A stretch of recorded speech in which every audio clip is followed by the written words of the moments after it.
Meia culpa, também errei. Um dia houve uma encruzilhada a exigir uma decisão grave na minha vida. A vida profissional me convidava a aceitar um desafio. Um caminho era de cunho espiritual, o outro material. Aceitar a gerência geral da cervejaria cuiabana era um prêmio e um repto, pois o sucesso exigiria sacrifícios pessoais e familiares, mas me fariam crescer como homem, obter melhor remuneração e reconhecimento social. Mas isso me obrigaria a residir em outra cidade, Cuiabá, bem distante, e abandonar um grupo de companheiros de ideal espírita em cuja convivência eu seria auxiliado na ascensão espiritual. Achei que vindo para Cuiabá eu poderia remar em duas canoas. Passaria a matricular-me numa casa espírita e a ela dedicar o mesmo ardor que devotei ao André Luiz. Não somos fortes como pensamos. Mas aprendi duas coisas. No estágio em que gravitamos do ponto de vista espiritual, somos ainda muito vulneráveis aos apelos que nos afastam do caminho reto, mesmo sem nos tornarmos exatamente criminosos. Por outro lado, os inimigos do espiritismo não são amadores. Há muito mais apelos à queda escondidos no caminho, camuflados nas passagens e nas instâncias da vida do que eu imaginava. E ingenuamente pensei que as conhecia todas. Achei que me saí bem profissionalmente, espiritualmente nem tanto.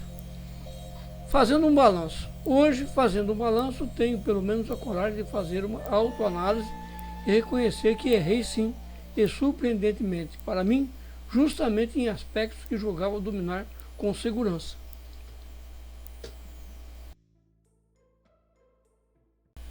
A advertência de Jesus, não podeis servir a dois senhores, pois desagradará a um quando agradar o outro,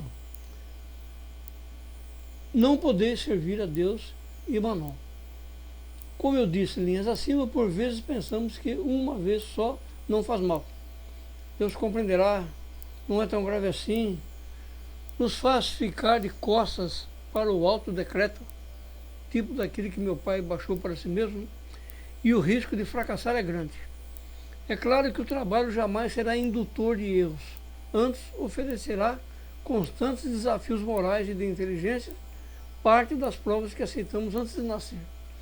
No meu caso, o ambiente do comércio de bebidas alcoólicas é um ambiente multifacetário, onde brotam apelos das trevas, como alcoolismo, boemia, sensualidade, abusos contra a saúde, etc.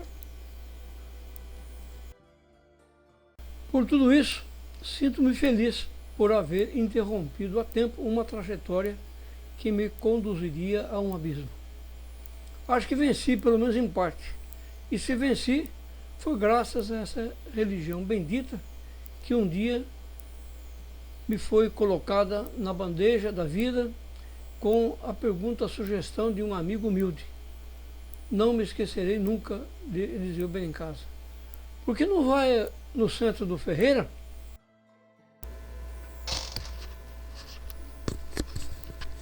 Agradecimentos. Sei que corro o risco de ser acusado de omitir o nome de vários companheiros, grandes contribuintes da execução do projeto André Luiz. Não será por apequenar-lhes o papel, não. É que, septuagenário, já não posso confiar completamente com os recursos da minha até boa memória. Acabo de lembrar do Sr. Joaquim que, humilde, mas cheio de virtudes espirituais, emprestava significativo e quase silencioso apoio a nossas reuniões. A Nadir, a sucessora de Dona Aniceta, seu companheiro Anselmo, as irmãs Lucinha, Dona Helena, Dona Antonina, e perdoe-me se a má memória me faz cometer injustiças.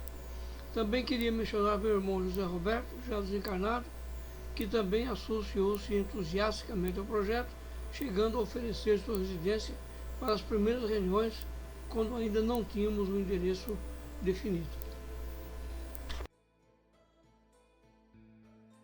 A ata da fundação da Sociedade Espírita. A reunião foi feita na casa do meu irmão José Roberto Alves. A oração de abertura foi feita por Fabrício Andriotti. João Jorge Laures leu um trecho do livro Os Mensageiros. Fizemos questão de frisar que a fundação de outra sociedade espírita em Agudos não tinha o caráter de rivalidade com o Centro Espírita Luz, Amor e Caridade, devendo, muito pelo contrário, servir para a sustentação e manutenção dos altos serviços espirituais que presta aquela casa de oração há tantos anos nessa trajetória, durante os quais semeou a luz e a verdade, seguindo os postulados básicos da doutrina espírita. Diz também que todos os ali reunidos se sentiam agradecidos por tudo que haviam recebido daquele centro em matéria de esclarecimento e assistência espiritual. Acentuou, entretanto, que a população agudense já comportava plenamente o nascimento de outro agrupamento espírita. Pedi que os presentes confirmassem suas convicções na doutrina espírita, codificada por Allan Kardec, cujos pontos essenciais são constantemente relembrados pela Federação Espírita Brasileira, e o seu real desejo de constituírem a Sociedade Espírita André Luiz e formarem o grupo espírita Os Mensageiros, em homenagem a esse autor que nos era a todos tão querido. Isso talvez correspondesse ao decreto com que meu pai solenizara a sua promessa de apostolado e que naquele dia ele reafirmava com sua assinatura na ata da reunião.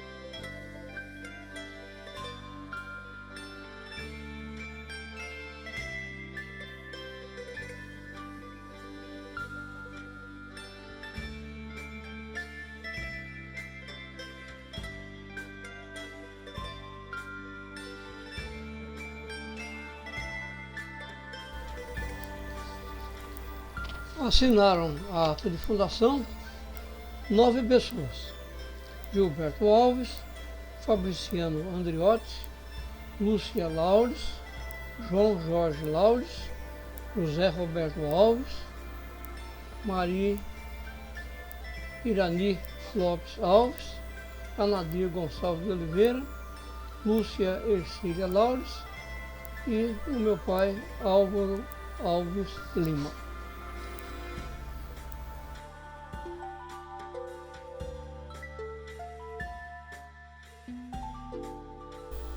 Agradecimentos.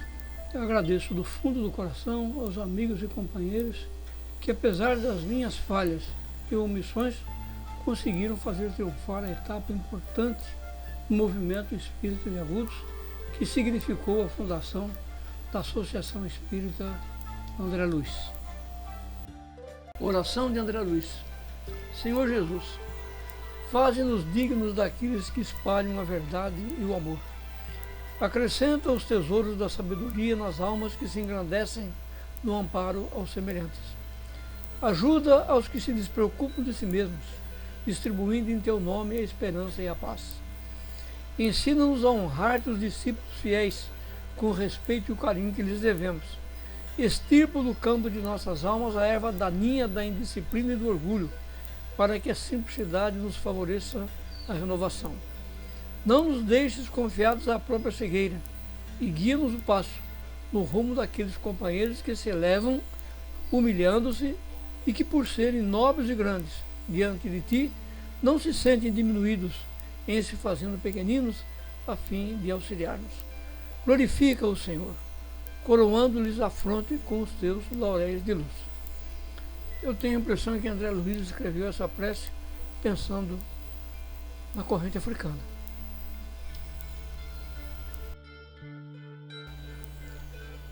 Que Deus os acompanhe todos em vós, enfim. Que Deus abençoe todos em vós.